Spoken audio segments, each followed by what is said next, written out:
The council chamber of the Galactic Union was vast, filled with light from floating crystals, and the air hummed with the sound of alien voices. Leaders of powerful civilizations sat in a circle, their eyes fixed on the center, where a hologram of Earth spun slowly. To most of them, it was nothing more than a small, blue planet with fragile creatures who had once dared to challenge the galaxy. Now, those same leaders laughed. "Humans are weak," one alien with scales of gold hissed, his voice dripping with contempt. "Their ships are slow, their armies small. They thought they could stand against us. Now they hide like frightened animals." The chamber filled with laughter, cruel and sharp. Another alien, tall with glowing eyes, leaned back and smirked. "They begged for a seat at this council. They wanted respect. But what respect can be given to a species that cannot even defend their own borders? The humans are finished." The laughter grew louder, echoing through the hall like thunder. To them, Earth was nothing but a failed experiment, a species that had reached too far into the stars only to be crushed. Yet, in the shadows of the chamber, one alien did not laugh. He was old, his skin pale, his eyes tired, and his voice cracked when he finally spoke. "You are all making a mistake," he said softly. The laughter stopped for a moment as the others turned to him, amused by his trembling words. "Mistake?" sneered the golden-scaled leader. "What mistake? We have destroyed their fleets. Their colonies burn. Their soldiers surrender. Where is the mistake in victory?" The old alien shook his head slowly. "You think they are finished because you cannot see them. But humans are different. They do not accept defeat the way others do. They are silent now, but silence is not weakness. Silence is warning." A chill swept through the room, but the other leaders quickly laughed again, mocking the old one's fear. "You give them too much credit," said another, his voice like grinding stone. "They are broken. If they had any strength left, they would have shown it by now. Instead, they hide on their little planet, waiting for us to crush them." The old alien lowered his gaze. He had seen humans before, long ago, in battles forgotten by most. He remembered their eyes, the fire that did not die even when their bodies broke. He remembered how they fought not just for land or power, but for something deeper, something he could never understand. And it haunted him. The council returned to their business, planning the final assault on Earth. They spoke of how easy it would be, how quick the humans would fall. Some laughed so hard their bodies shook. In their arrogance, they saw the war as entertainment. But outside the chamber, in the dark reaches of space, whispers traveled among soldiers and spies. Whispers that Earth was preparing something. Something unseen. Something dangerous. A messenger rushed into the chamber suddenly, his breathing heavy, his skin pale with fear. The laughter died as he stumbled forward. "My lords," he gasped. "The human fleet, it is gone." The leaders stared at him, confused. "Gone?" one asked, anger in his voice. "What do you mean gone?" The messenger swallowed hard. They were being tracked on the outer rim. Hundreds of ships. But now, nothing. The scanners show nothing. They have vanished. Silence fell over the chamber. For the first time, the laughter was gone. The leaders exchanged uneasy looks, their pride flickering into doubt. The old alien closed his eyes and whispered, "It begins." At that moment, far away in the cold darkness of space, human ships moved silently, cloaked by technology no one believed they had. They were not hiding. They were waiting. And when they struck, the galaxy would remember forever that laughter had turned into screams. The galaxy prepared for what they thought would be the final victory against Earth. Alien fleets gathered at the edges of human territory, thousands of warships lined up in perfect formation, their weapons glowing with deadly power. Commanders spoke with pride, telling their soldiers that this war would end quickly, that humanity was already broken, and that the last strike would be nothing more than a formality. Across the stars, alien citizens celebrated, believing they were safe from the strange little species that once dared to fight them. Yet something was wrong. Earth was silent. No desperate signals, no pleas for help, no scattered resistance. It was as if humanity had vanished into the void. At first the aliens mocked this silence, calling humans cowards hiding behind their planet, too afraid to face the truth. But as the days passed, the silence became heavier, like a storm waiting at the edge of the horizon. Some alien scouts were sent to search the human colonies, and what they found only added to the mystery. Entire settlements were empty. Cities abandoned. Bases that should have been filled with soldiers were dark and lifeless. It looked as if the humans had simply disappeared. This unsettled even the most arrogant leaders. "Where are they?" asked one commander as he stared at the empty ruins of a human outpost. "Why do they run instead of fight?" His second-in-command shifted nervously. "Maybe they prepare something. Maybe they wait for us." The commander laughed at the thought, but deep in his chest, fear stirred. Back on the galactic capital, debates filled the council chamber. Some argued that the humans had surrendered in secret, hiding away to avoid more bloodshed. Others warned that the silence was not surrender but strategy. The old alien who once spoke in the council repeated his warning. "You think they are gone," he said, his voice carrying across the hall. "But they are not gone. They are watching. And when they strike, it will be too late." His words were ignored again, drowned in the sound of arrogant laughter. But outside the chambers, rumors began to spread among soldiers. They spoke in whispers of a weapon the humans were building, a weapon that did not need numbers or size, a weapon that could end wars before they began. No one knew the truth, yet the fear grew. In hidden places across the galaxy, human commanders prepared in silence. Deep underground on Earth, in secret stations orbiting forgotten moons, and inside ships hidden beyond known space, plans moved forward with cold precision. Humans had learned one thing from centuries of war: never show your true strength until the enemy believes you are weak. They worked quietly, building fleets no scanner could detect, training soldiers no spy could find, and perfecting weapons that did not yet exist in alien imagination. To the galaxy, Earth looked broken. But inside, humanity sharpened its blade. Alien admirals, eager for glory, decided to move forward. They planned their assault on Earth itself. Fleets would descend in waves, crushing any resistance, burning every defense, until the planet itself bowed to the Union.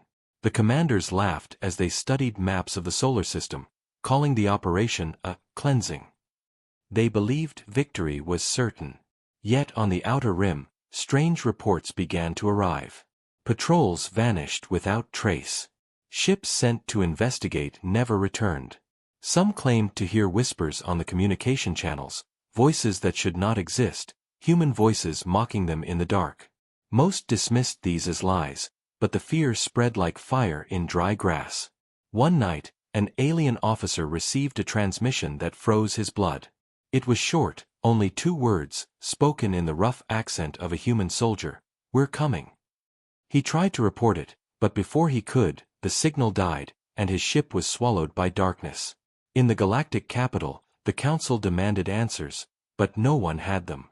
All they knew was that humanity had disappeared from the battlefield, and yet, strange shadows now moved across the stars. The old alien rose again and said, "This silence you laugh at, it is not weakness. It is the silence before the storm." Few believed him, but those who did felt dread crawl into their bones. For the first time, some of the galaxy's strongest warriors began to wonder, what if the humans had not lost? What if they were only waiting for the moment to strike?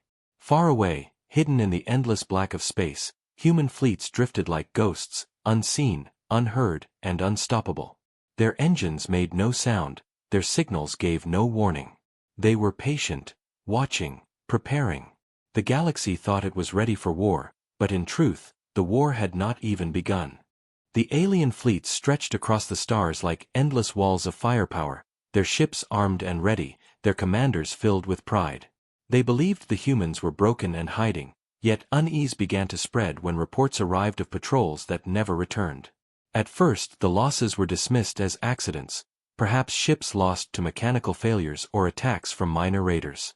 But then whole squadrons vanished without trace. No distress calls, no battle signs, only silence. The commanders grew restless, demanding answers, yet no explanation could be found. Then came the first real sighting. A scout vessel detected movement in deep space, faint shadows on their scanners. When they tried to chase, their instruments went blind, as if something had cloaked the stars themselves. The last thing the crew transmitted before vanishing was a single word: humans. Panic rippled through the fleets, though leaders tried to keep control. "It is nothing," one admiral told his officers. "Humans cannot hide from us. They are cowards, nothing more." But even as he spoke, his own escort ships began to disappear one by one. No flashes of light, no explosions, only the eerie silence of vanishing steel. The crews whispered that the humans had become ghosts, moving through the dark unseen.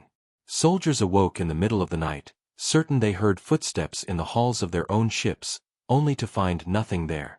Then came the first attack. A massive warship, armed with enough firepower to burn moons, suddenly lost power. The lights died, the engines froze, and shadows filled the corridors. By the time help arrived, the crew was gone, every single being missing, as if pulled into the void itself. Only one message was left, scratched into the walls of the command deck in crude human letters: "We are here." Across the galaxy, terror spread. Fleets began to cluster closer together, afraid of the dark, afraid of empty space. The commanders shouted for discipline, but fear ate at even the bravest soldiers. An old alien veteran, scarred from wars long past, whispered to his crew, "This is how humans fight. They wait in the shadows. They strike when you are weakest. They are not broken. They are hunting us." His words proved true. More fleets reported strange infiltrations. Entire space stations lost contact, only to be found later with their systems dead and their command centers painted with human symbols. No alarms, no battles, just silence after silence. And then something worse began. In the middle of high command meetings, messages from human soldiers appeared on secure channels, voices speaking calmly, coldly, as if already inside their systems. "We see you," the voices said. "We are closer than you think." Panic reached the council. They demanded immediate strikes on Earth, hoping to force humanity into the open. Fleets were dispatched, thousands of ships heading toward the blue planet. But before they even reached the solar system, their paths were disrupted. Invisible weapons tore through them, ships exploding in silence before they even knew they were under attack. It was as if the humans controlled the very shadows of space. One alien captain broke down, screaming at his crew, "You cannot fight what you cannot see," before his ship vanished into nothing. The galaxy's confidence shattered. For centuries they had ruled with strength, believing numbers and size meant victory. But now, against humanity's unseen war, they were helpless. Fear spread faster than fire, and for the first time, whispers filled the council chamber. "Perhaps we underestimated them. Perhaps the humans are not weak at all."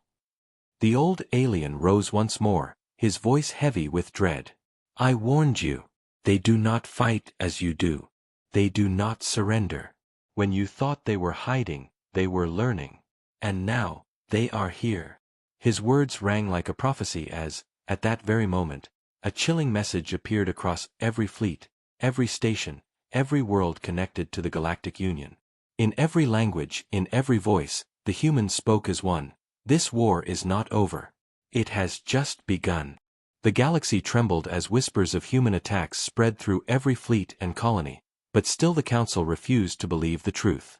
They told themselves the humans were only playing tricks, using fear to cover weakness. Yet deep inside, every commander knew something had changed. The humans who once begged for peace were gone, replaced by silent hunters who struck without warning. The mystery grew until finally, the truth revealed itself. In the black void between stars, where alien fleets gathered in strength, something impossible appeared. Human warships emerged from nowhere, sliding out of the shadows as if space itself had opened to let them through. They were not the old ships the aliens remembered. These vessels were sleek, silent, built with angles that bent light, hiding them from every scanner. They carried no blazing banners, no loud signals, only the quiet presence of predators who needed no introduction. Before the aliens could react, the humans attacked. Their weapons were unlike anything the galaxy had seen. Blades of invisible energy cut through shields as if they were paper, and projectiles moved faster than light, striking before warnings could sound. Whole fleets collapsed in seconds, not hours, leaving burning wrecks scattered across the stars. Alien commanders screamed orders, but their systems failed. Their communications fell silent, their radars blinded, their weapons frozen. It was as if the humans controlled the battlefield itself. Panic consumed the fleets. Survivors tried to flee, but even escape was impossible. Human ships followed them, always a step ahead, always striking from directions no one expected. "This is not war," cried one alien officer as his ship was torn apart. "This is slaughter." Word reached the council, and for the first time, their arrogant laughter was gone. They demanded answers. How could a species they called weak destroy fleets in minutes? Slowly, reports came together. The humans had built something the galaxy did not believe possible: quantum warfare technology. They moved faster than light, cloaked beyond sight, striking with weapons no shield could block. The aliens had numbers, they had size, but none of it mattered against power that ignored every law of war they knew. In secret, humanity had hidden its true strength, waiting for this moment. Every loss they suffered before, every defeat, had been a mask. They had shown weakness so the galaxy would relax, so their enemies would lower their guard. And now, the mask was gone. Across the stars, human fleets struck one after another, targeting command centers, fuel depots, shipyards, everything the galaxy needed to fight. Within hours, whole sectors were crippled. Generals who once mocked Earth now begged for mercy, their voices trembling as they realized nothing could stop what was coming. Yet the humans gave no answer. They did not speak, they did not explain. They only sent one short message that played across every channel, cold and merciless: "This war ends now." Those words chilled the galaxy more than any weapon. The arrogance that once filled the council chamber was replaced by fear so deep that even the strongest leaders avoided looking at each other. They had wanted to humiliate Earth, to make humanity bow forever. Instead, it was the galaxy that trembled, unsure if they would survive the night. In hidden bunkers on Earth, human commanders watched silently as their plan unfolded. Their faces were grim, not joyful, because they understood what their enemies never had. War was not about pride, not about glory. It was about survival. And humanity, more than any species in the galaxy, knew how to survive.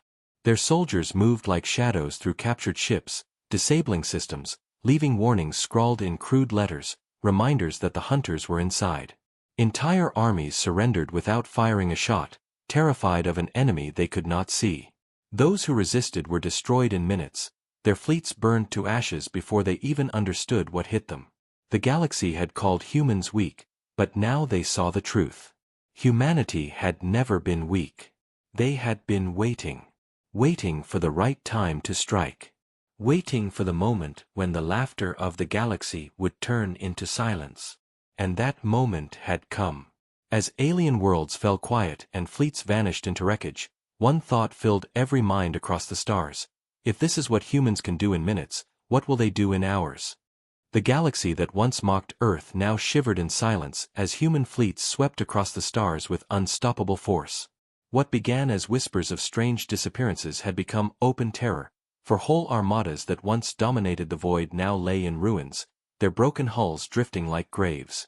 Alien leaders who once promised swift victory now hid behind trembling words, trying to calm their people, but nothing could erase the fear spreading through their empires. Humanity was no longer seen as weak.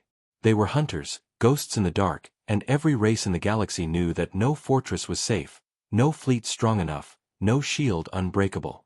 Across countless worlds, reactions were divided. Some alien races, terrified of extinction, sent secret envoys to Earth, begging for peace, offering tribute, offering surrender. They pleaded that they had only followed orders from the Council, that they had never truly wanted war, and they asked humanity to spare them from the fire. And humanity listened, but their response was cold. To those who surrendered, they gave mercy, but that mercy was harsh. Worlds stripped of weapons, fleets dismantled, leaders forced to kneel. To those who resisted, however, the answer was merciless. Human fleets fell upon them without hesitation, reducing planets to smoldering silence in minutes, leaving no chance for recovery. This balance of mercy and destruction confused the galaxy. They had expected rage, revenge, wild anger. But the humans were not driven by rage. They were driven by something deeper, something colder, the absolute will to never be mocked again. On alien command decks, fear grew with every report. "We thought they were fragile," whispered one commander as he stared at maps filled with burning colonies. "But they are stronger than all of us. They are monsters hiding inside fragile bodies." His words were echoed across the stars, spreading through soldiers and citizens alike. The galaxy that had once laughed at Earth now trembled at the thought of Earth's gaze. Every passing day the balance of power shifted further. Empires that had ruled for thousands of years now fell silent, their flags torn down, their rulers dragged away in chains. And still the humans pushed forward.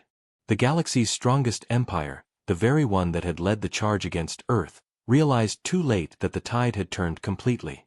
Their fleets, once considered invincible, were shattered in hours by human weapons they could not understand. Their leaders begged for reinforcements, but none came.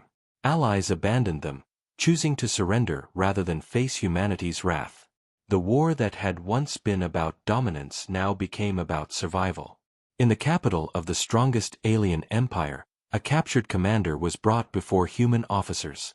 His body shook with rage and fear as he spat words of hatred, calling them cowards, calling them liars, claiming the galaxy would never kneel. But his voice cracked when one human leaned close and whispered, "It already has." Those words broke him more than chains ever could. Across the galaxy, stories like this spread, each more terrifying than the last. Planets surrendering at the sight of a single human ship. Armies dropping their weapons without firing a shot. Leaders turning against each other, desperate to save themselves from the hunters who never stopped moving. Humanity had become more than soldiers.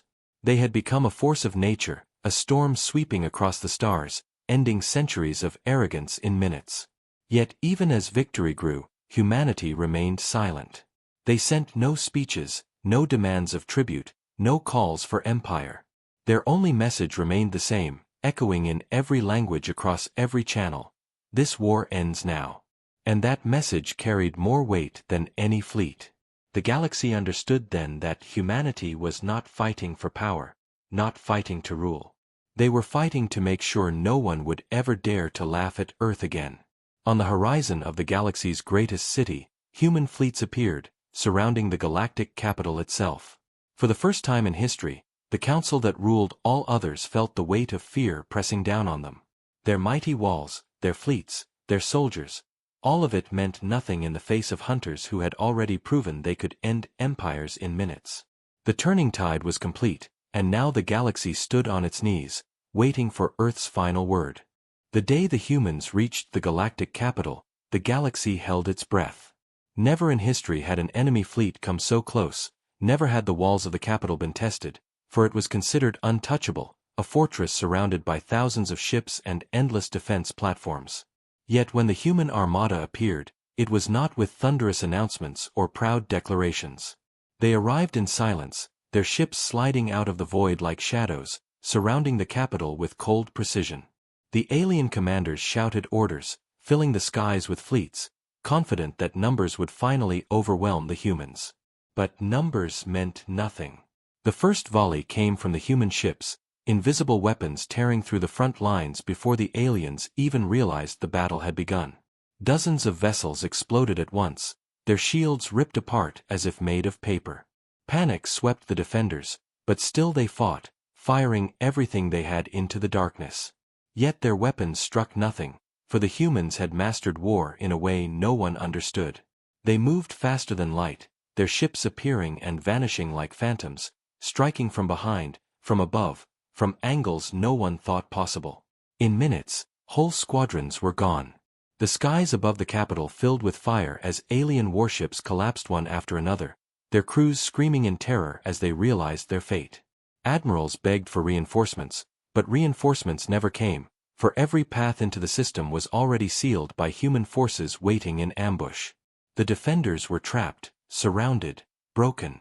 The war that was supposed to last for years ended in moments. On the ground, citizens of the capital looked up in horror as the bright shields protecting their city flickered and died. They had been told their world was untouchable, yet now human ships hovered above them, unstoppable, their weapons locked but silent. Soldiers ran through the streets, preparing to defend their leaders, but deep inside they knew it was hopeless. No weapon they carried, no machine they trusted, could stop what was coming. Inside the Grand Council chamber, the leaders who once laughed at Earth now stood pale and shaking. They had ordered the destruction of humanity, had mocked their weakness, and now they saw the price of their arrogance. They shouted at each other, demanding someone speak, someone command, but no voice carried the strength to stop what had already begun.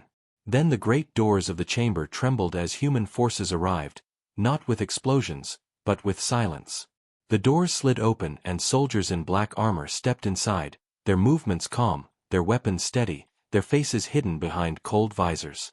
No words were spoken, yet their presence spoke louder than any threat. The council fell silent, their fear complete. Outside, the battle ended with terrifying speed. The last alien ship fell burning into the atmosphere, and the skies cleared.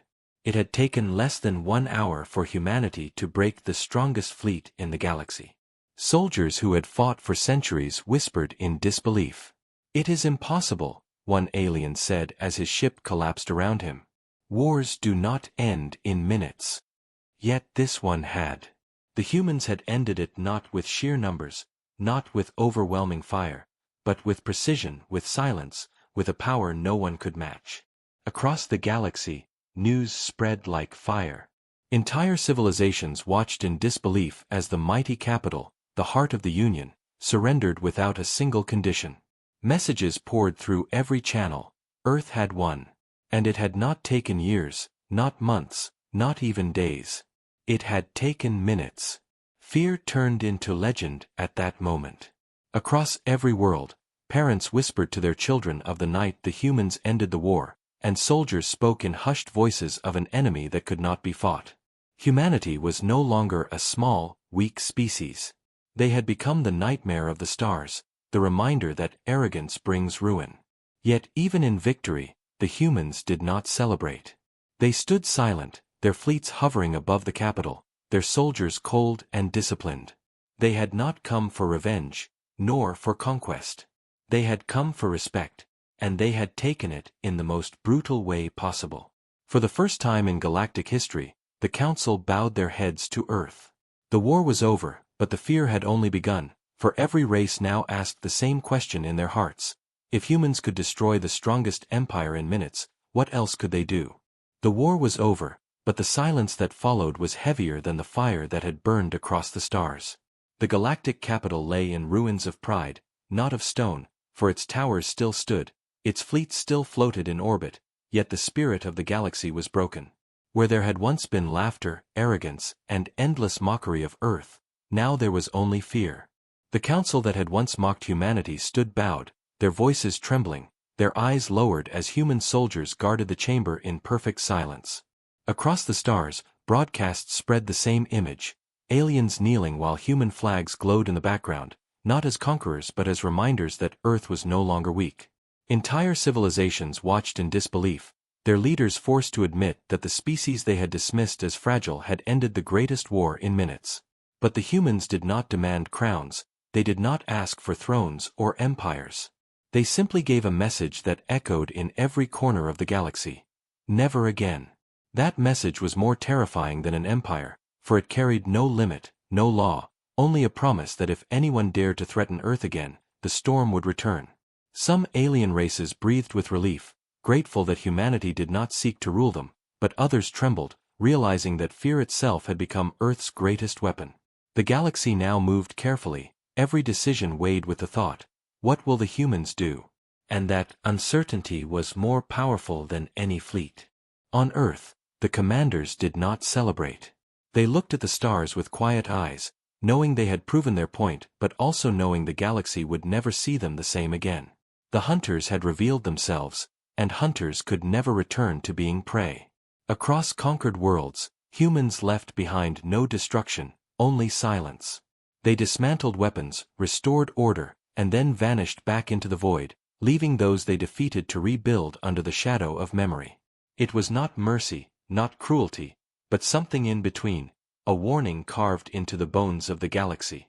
Among the alien citizens, stories began to grow. Children whispered about human soldiers who could appear inside locked rooms, about ships that traveled faster than thought, about fleets that moved like shadows in the dark. To some, humanity became monsters, to others, they became protectors, but to all, they became unforgettable. The old alien who had warned the council from the beginning watched in silence as his words became truth. He whispered to himself, "They are not rulers. They are reminders." And he knew that reminder would last for generations. Yet as peace settled uneasily across the stars, questions began to rise.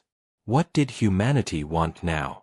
If they did not seek empire, if they did not seek gold or land, then what was their goal? Rumors spread that Earth was preparing something greater, that the war had only been a test of their hidden power. Some believed humanity would become guardians of the galaxy, protectors of peace, but others feared they would one day decide to rule, not through conquest, but through fear alone. In the shadows of their victory, human leaders gathered in secret. They spoke little, but their decision was clear. They would not allow the galaxy to forget. Every empire that once mocked them would remember the day Earth ended the war in minutes. And that memory would be their shield. As fleets returned home, the stars remained quiet, yet the silence was not the silence of weakness. It was the silence of dominance. No one dared to move against Earth, no one dared to test them, for they all knew what had happened the last time someone laughed at humanity. And so a new order was born, not written in laws or treaties, but in fear and respect. The galaxy had rulers, but all of them now looked to Earth before they acted, measuring every choice against the shadow of human power. Humanity had no need to claim a throne, they had become the throne itself, invisible, undeniable, unshakable. And as the stars turned and the galaxy rebuilt, one question lingered in every heart, whispered in every corner of the void: would humanity choose to protect the galaxy, or to rule it?